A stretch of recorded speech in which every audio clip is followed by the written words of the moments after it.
Cette semaine, on conduit la Ford Mustang Mach-E GT Performance.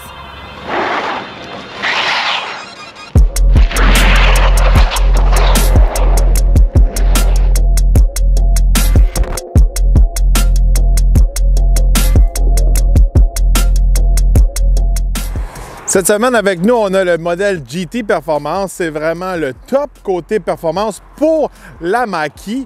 Alors, c'est un petit peu comme les Mustangs, les vrais Mustangs, on pourrait dire. On a plusieurs modèles selon la performance. On a un modèle GT aussi avec le 5 litres Coyote. Alors, c'est un petit peu le même principe pour la Mach-E GT. Plus de performance. En plus, là, on a le modèle performance. Alors, encore une petite coche au-dessus. Pour l'instant, c'est le modèle le plus performant, mais il y a beaucoup de rumeurs, surtout après SEMA, que des modèles Shelby viendraient sur le marché. Ça risque d'être assez intéressant de ce côté-là. Du côté du design pour le modèle GT, on a quelques modifications versus le modèle Mach-E régulier. Premièrement, on a la genre de grille à l'avant ici qui est peinte en noir. Je vous rappelle que sur le modèle de base de la Mach-E, il est la même couleur que le véhicule. On a aussi le pare-choc avant qui descend plus bas. Et je ne sais pas si vous remarquez, on a les lignes ici qu'on reconnaît vraiment des modèles performance de chez Ford comme la GT350. Si on se déplace sur le côté, on a vraiment des belles roues. J'adore ces roues-là. On a des gros étriers Brembo aussi.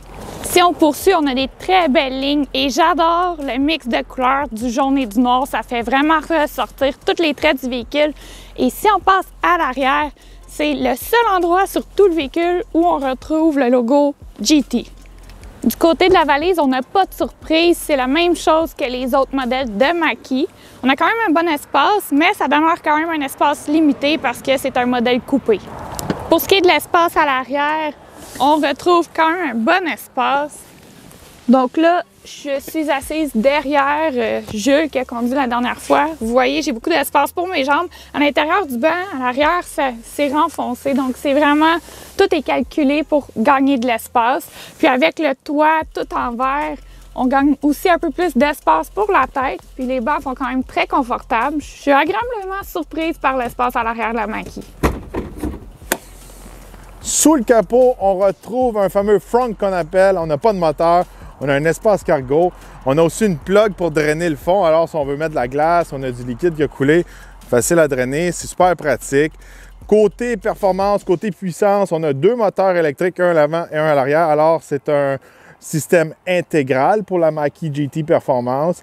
Elle a une batterie de 88 kWh. Alors, ça donne environ 480 chevaux et 634 livres-pieds de couple.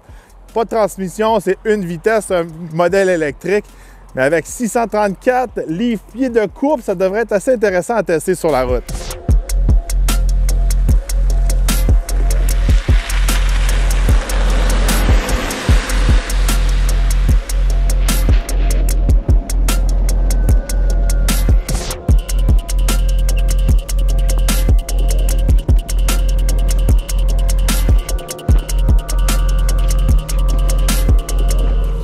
Bon, on va tester l'accélération, mais il n'y a pas de launch control. C'est un véhicule électrique, traction intégrale. Ça devrait quand même décoller. Oui.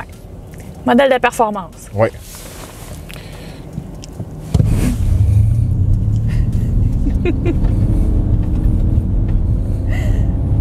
Et voilà. Quand même. On peut faire le 0 à 100 en environ 3,7 secondes. Puis c'est un 3,7 secondes constant. C'est pas une question qu'on va manquer de traction ou ces choses-là. Ça décolle, puis ça le fait à chaque fois. Puis c'est toujours fiable, puis on le fait dans le silence. Oui, dans le silence, c'est sûr. Le monde ne nous en remarque pas beaucoup cette semaine quand on fait des tests performance avec le véhicule. Non, on peut écraser. Puis personne ne s'en aperçoit. C'est un des avantages d'un véhicule électrique. Mais c'est sûr et certain que là, on a rajouté le petit son de propulsion pour donner de l'excitement, au moins nous donner un petit feeling un peu quand on écrase. Là. Mais c'est sûr et certain, c'est dans le total silence. Bon, sur la route avec la Mach-E GT Performance, on a eu un autre Mach-E à l'essai plus tôt cette année avec la batterie avec plus d'autonomie, était all-wheel drive, tout ça. Même un modèle qui est similaire à la GT. Là, on a une plus grosse batterie, plus de performance, un différent look, mais t'as-tu remarqué une grosse différence pour la conduite, toi, Eve? Au niveau de la conduite, non, pas vraiment. Quand on le conduit en mode plus daily, je pourrais dire, quand on le conduit en mode éco ou en mode normal, je trouve que c'est le même véhicule. Par contre, si on va dans les modes un peu plus de performance, oui, ce véhicule-là est plus performant. Aussi, j'ai remarqué une autre petite différence, par contre, avec la suspension. Bon, on a une suspension Magnaride avec la GT. Ça fait une grosse différence pour le confort puis la tenue de route. Fait que c'est une bonne amélioration. La ride était un petit peu rough dans l'autre version, je pourrais dire. C'était pas juste la suspension, c'est aussi la faute des pneus. Une lacune souvent qu'on retrouve sur les véhicules électriques en général, on a des mauvais pneus. C'est pas des mauvais pneus, mais c'est des pneus qui sont faits pour faire de l'autonomie. Ils sont plus rigides, ils sont plus aérodynamiques, mais on doit faire un sacrifice quand on les pousse dans les courbes ou qu'on accélère ces choses-là. Même là, aujourd'hui, on est sur des pneus d'hiver. Puis je trouve que les pneus d'hiver qu'on a là, ils sont meilleurs que les pneus d'été qu'on avait sur l'autre Mackie. On a une meilleure ride, en effet. Fait que ça, c'est une des grosses différences qu'on va retrouver pour le côté confort. Encore une fois, à cause que c'est du GT Performance, la tenue de route est améliorée aussi. On a plusieurs modes de conduite. On a Whisper, Engage et Unbridle. Même si on a mis notre système en français, ils ne sont pas traduits. Non. Fait que Whisper, c'est chuchotement. Fait que en mode Whisper, c'est littéralement le mode pour faire le plus de range possible, d'autonomie. Le mode Engage, c'est pour tous les jours. Et il y a le mode Unbridle, quand on veut avoir un petit peu plus de fun avec le véhicule. C'est vraiment un mode sport. Il y a un autre mode, quand on le met en mode Unbridle, fait que quand on appuie dessus, il y a un mode qui apparaît en bas, vraiment sur l'écran. C'est Unbridle Extend. Fait que là, ça vient de donner une puissance plus constante que ce que j'ai compris.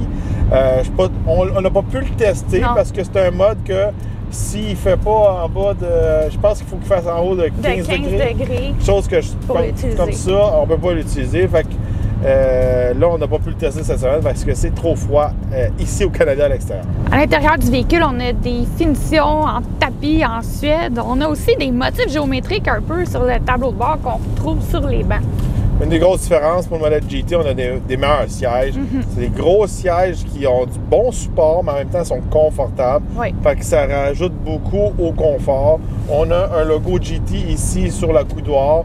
Mais le reste, regardez, c'est la même chose que toutes les autres Mackie en général. Des plus beaux finis que les autres, mais le reste, l'habitacle, tout ça, là, on va pas avoir une méga différence comme qu'on retrouve dans une Mustang, là, pas une Mackie. Côté écran, toi, je pense que tu l'aimes beaucoup, hein? Bien, oui et non. Je trouve très pratique, elle est très grosse, elle est tactile, mais les coins, ils arrivent pas mal des genoux. Surtout toi, je regarde quand tu conduis, tu as le genou pratiquement à côté dans l'écran. Ça, je crois que c'est un problème un peu récurrent. On en entend souvent parler. Les gens qui sont plus grands un peu, ils vont à côté dans l'écran. On a la roulette aussi pour reculer, avancer, se stationner. Je sais que toi, tu n'es pas très fan de roulette. Oui, ça enlève un peu le côté sport à la Mackie GT. Serait un petit shifter ou quelque chose de genre, ça serait plus cool. Si on revient à l'écran encore, je trouve que quand on recule avec, c'est très clair. Une belle vision. Ils peuvent mettre beaucoup de choses dans une longue tablette comme ça. Je pense qu'aujourd'hui, de nos jours, quand on a une tablette devant, les gens sont de plus en plus habitués avec des iPads, des téléphones. Fait que c'est intuitif. C'est sûr et certain qu'en hiver, c'est beaucoup de boutons tactiles. C'est pas toujours l'idéal. Fait que si vous êtes plus du genre à aimer des vrais boutons, vous allez être déçus de la Mackie. Je pense qu'en tout, je vois 4 boutons dans tout le véhicule. On a un grand toit panoramique aussi qui donne beaucoup de lumière à l'intérieur du véhicule. Oui. Ça fait beau, c'est le fun. On est bien dans le véhicule, c'est agréable de faire de la route dans ce véhicule-là. Bon, maintenant, on va parler côté recharge. Regardez, cette semaine, on a eu de la difficulté parce qu'on n'a pas de chargeur à la maison de niveau 2. Puis une surprise que j'ai eue aussi cette semaine, quelque chose que j'étais un petit peu moins au courant, quand on le plug vraiment sur le 110, puis il fait froid, une grosse partie de cette énergie-là est perdue à cause qu'il fait froid ou pour réchauffer les batteries. Puis en gros, mettons que ils disent qu'on peut recharger le véhicule en, je sais plus c'est quoi le nombre d'heures, là, c'est presque 2 jours, là. C'est presque 48 heures là, sur le 110. S'il fait froid, c'est pas le cas pantoute. Puis c'est ça qu'on s'attendait cette semaine. Quand on partait le véhicule le matin, là, on voyait que la batterie n'était pas revenue à 100%. Fait que c'est sûr et certain que ça prend un chargeur. Se dépanner sur le 110, surtout en hiver, ça donne presque rien. Non. De ce côté-là, regardez. Bon, côté temps de recharge, là, Ève, c'est quoi, combien de temps ça prend, mettons, qu'on est sur un niveau 2? Ça prend environ 10 heures et sur un chargeur DC, donc pour aller de 10 à 80 de la batterie, c'est environ 45 minutes. Fait que de ce côté-là, c'est décent. Je dirais que sur le niveau 2, là, on l'a laissé peut-être un bon 8 heures de temps. Oui. On était rendu peut-être à 75-80 de la batterie. On a réussi à le topper à la maison avec 110 pendant 2 jours sans le conduire. Oui. C'est ça qui est un petit peu plate des véhicules électriques quand on les essaie. C'est sûr et certain que dans le futur, on veut s'équiper d'un chargeur niveau 2. Oui. Mais quand on se promène avec, là, il faut penser au reste de la semaine, le temps de recharge, le temps que, là, si on fait des tests de performance, si on s'excite un petit peu trop avec le véhicule, il faut tout calculer ça. Nous, quand on ramène le véhicule à Montréal, il faut qu'on soit sûr qu'il soit plein pour partir et donner le plus de batterie possible pour le prochain journaliste. C'est beaucoup de logistique, c'est beaucoup de calcul. C'est beaucoup d'organisation, puis c'est un peu ça qui se passe. Il y a des endroits, même pour recharger, là, on s'entend, nous, on reste plus dans le coin de la montagne et tout, là. Toi, tu as eu l'expérience cette semaine, il fallait payer avec une application puis ton cellulaire. Mais il y a des endroits où il y a des bornes électriques, mais le cellulaire, ça ne pogne pas. Fait que tu peux pas payer pour recharger ton véhicule. Faut vraiment calculer pour ne pas être mal pris à un endroit où ça marche pas. Faut vraiment être organisé, calculer nos trucs, tout ça. Regardez, cette semaine, je suis allé à Montebello avec Subaru pour tester la nouvelle Forester Wilderness. Puis le véhicule n'était pas carrément rechargé. J'ai pas voulu m'aventurer à parcourir plus de 300-400 km. Parlant de ça, l'autonomie de la Mach-E, c'est 418 km. Puis, toi, tu l'as-tu vu cette semaine, les 418 km? Moi, j'ai vu qu'il était environ, il était à quoi, 272 km? Oui, quand il était à 100 de batterie. Fait que je sais pas si c'est parce qu'il a fait froid, mais on l'a pas atteint, le 418. On n'a jamais dépassé Non. le 300 km d'autonomie. Alors, regardez, là, ça fait quoi, 10 minutes qu'on est 15 minutes qu'on est parti de la maison. On a perdu un bon 60-70 km d'autonomie déjà. Aujourd'hui, il fait quoi? Moins 3 environ. L'autonomie n'est pas là. Regardez, peut-être qu'en été, c'est peut-être les pneus d'hiver, etc. Il faut vraiment être organisé de ce côté-là. Il y a beaucoup de facteurs qui entrent en ligne de compte. Moi, c'est un peu ça qui me stresse côté électrique. C'est que ton kilométrage qui est inscrit de disponible, mais c'est pas tellement vrai parce que là, si pendant que tu conduis, il fait froid, pendant que tu conduis, justement, les pneus, ils vont prendre plus de jus parce qu'ils sont pas super éco, ça va vraiment venir jouer. Tu sais, c'est pas le vrai kilométrage qui est inscrit qui vous reste. Des fois, ça change en cours de route. J'ai voulu réchauffer le véhicule pendant 5 minutes avant qu'on parte pour notre essai, puis j'ai perdu un bon 10 km d'autonomie. C'est toutes des choses que, quand on est habitué avec un véhicule à essence, il faut réfléchir, puis il faut tout calculer ça, puis s'organiser en conséquence. Oui. Pour les prix, un modèle Mach-E GT, ça démarre de base dans les 82 000 et le modèle qu'on a laissé cette semaine est alentour de 90 600 Oui, regardez, c'est un véhicule qui est quand même dispendieux. C'est dans les prix pour les véhicules électriques. Ça, si vous le comparez à un modèle plus à essence, bien là, on peut tomber dans des X3M, compétition, etc. Là, des véhicules qui vont vous en offrir beaucoup côté performance. Puis je pense que, parlant de performance, les véhicules à l'essence vont être peut-être en avant. Oui, dans le Mach-E GT, c'est le fun, on a un feeling électrique, on a l'instant torque, quand on écrase, mais ça reste un véhicule pesant. Puis moi, qu'est-ce que j'ai remarqué? C'est que oui, c'est rapide de 0 à 100, 0 à 50, ces choses-là. Quand on dépasse le 100 km/h, je trouve qu'on dirait que le véhicule électrique, il frappe un mur. Oui, il y a comme un plateau qui là, il se met à rester là. C'est là que les véhicules électriques ont leur faiblesse. Fait que si vous êtes un street racer, vous êtes mieux de vous pogner à haute vitesse qu'à basse vitesse contre un véhicule électrique. À part s'il y a quelques modèles qui ont réglé le problème. Si on pense à vraiment la Tesla modèle S-Plaid, elle a un troisième moteur qui va kicker à plus haute vitesse. Puis la Porsche Taycan, elle a vraiment une transmission qui va venir shifter pour aller à plus haute vitesse. Fait que vraiment, le point faible souvent des voitures électriques, c'est vraiment que à mesure qu'on tombe dans le 120, 140, 160, c'est là qu'ils viennent, qui slack. Il y en a plusieurs qui vont dire, ouais, mais anyway, on ne peut pas rouler plus que 100, 120. Mais regardez, c'est un véhicule performance. Si vous voulez vous avoir du fun avec ça, allez à la piste de drague, allez à la piste de course, ces choses-là, où vous êtes sur un circuit fermé, mais c'est là que vous allez vous apercevoir que le véhicule électrique a ses défauts parce qu'il n'y a pas une transmission. Parlant de pas de transmission, toi, comment tu as trouvé ta joie de conduite en arrière du volant de la Mach-E GT? Moi, ce que j'ai aimé, ce que j'ai le plus apprécié, c'est vraiment avec la tenue de route. On le sent vraiment que c'est un système all-wheel drive. Il tient bien la route, je me sentais solide. Quand je changeais de voie et tout, ça allait super rapidement, ça allait bien. Quand je pèse, comme tu dis, à basse vitesse, ça répond. Mais on ne retrouve pas, c'est certain, la passion des Mustangs à essence, si je peux dire. Là. Donc là, ça, je trouve qu'il y a vraiment deux clientèles. Celle pour les Mustangs Mach-E, les Mustangs électriques, puis celle pour les Mustangs plus dramatiques.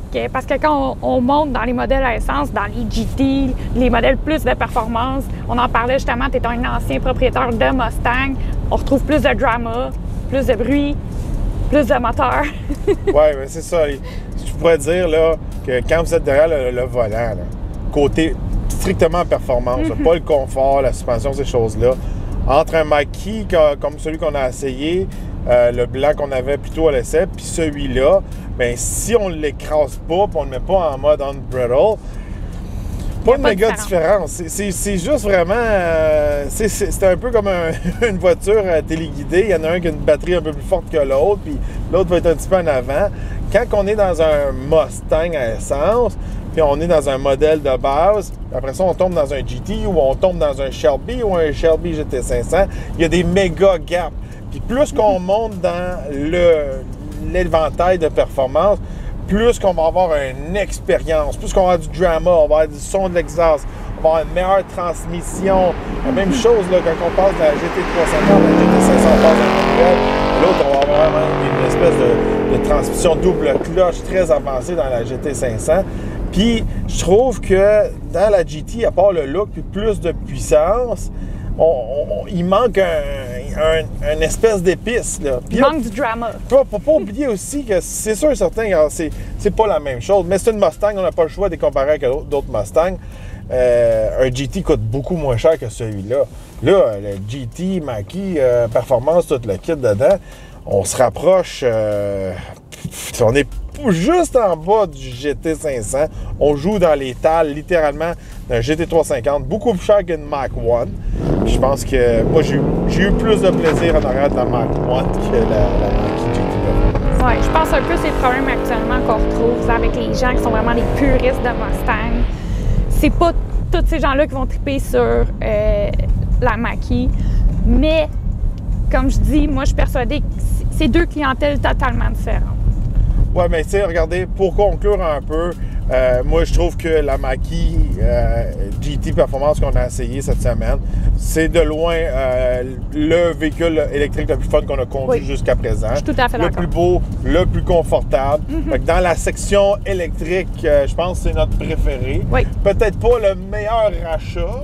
Je pense que la version en bas du GT qui est plus abordable, puis si on mettrait peut-être des meilleurs pneus, ça serait un meilleur achat, je pense, pour monsieur tout le monde. Le look est moins là, oui, mais j'avais une meilleure autonomie, ça c'est sûr et certain.